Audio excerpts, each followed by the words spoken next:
ආයිබෝවන් ගමරාල Holmes YouTube නාලිකාවට ඔයාලව ආදරයෙන් පිළිගන්නවා.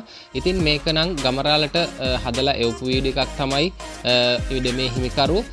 ඉඩම සහ නිවස පිහිටලා තියෙන්නේ වවුනියාව නගරයේ සිට මාමඩු පාරේ ටිකක් කිලෝමීටර් 3ක් විතර එනකොට ඇටමගස්කඩ කියන ගම්මානයේ තමයි ඉඩම සහ නිවස පිහිටලා තියෙන්නේ.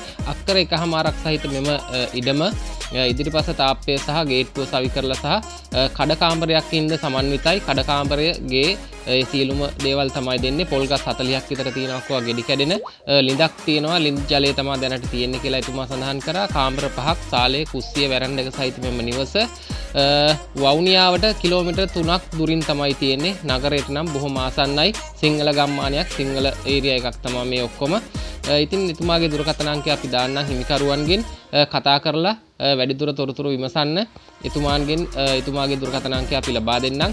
වීඩියෝ එකේ පොඩි අඩුපාඩු තියෙන්නේ නැති. මොකද මේක ගමරාල ගත්තු වීඩියෝ එකක් නෙමෙයි. එතුමා ගමරාලට යන්න බැරි නිසා, එතුමා හදලා ගමරාලට එවපු වීඩියෝ එකක් නිසා පොඩි ගැටලු සාගත තත්ත්වයක් ඇති.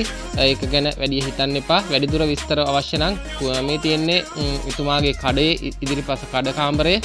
ඉතින් වැඩිදුර විස්තර අවශ්‍ය නම් කතා කරන්න එතුමාගේ දුරකථන අංකය අපි දාන්නම්. කාමර 5ක් සාලේ කුස්සිය වැරන්ඩ එක සහිත මෙම නිවස සහ ඔය පේන කඩ කාමරය ඉදිරිපස ගේට්ටුව ඒ වගේම තාප්පය සහ හතර වටේම කම්බි වැට ගහලා තියෙනවා කියලා තමයි ඉඩමේ හිමිකරුව අපිට සඳහන් කරේ. ලින් ජලය තමයි දැනට තියෙන්නේ. පාරේ ලයින් එක නම් යනවා. එතුමා අරන් නැහැ කියලා තමයි කිව්වේ. ඉතින් වවුනියාවට කිට්ටුව නිවසක් ඉඩමක් හොයන ඔයාලට තමයි මේ නිවස සහ ඉඩම තියෙන්නේ. මේ හිමිකරුගේ දුරකථන අංකය එතුමාට කතා කරලා වැඩිදුර තොරතුරු දැනගන්න. ඉතින් අලුත් නිවසක් සහ ඉඩමක වීඩියෝ එකකින් හමු වෙනතුරු ගමරාල සමුගන්නම්. සියලු දෙනාටම ස්තුතියි.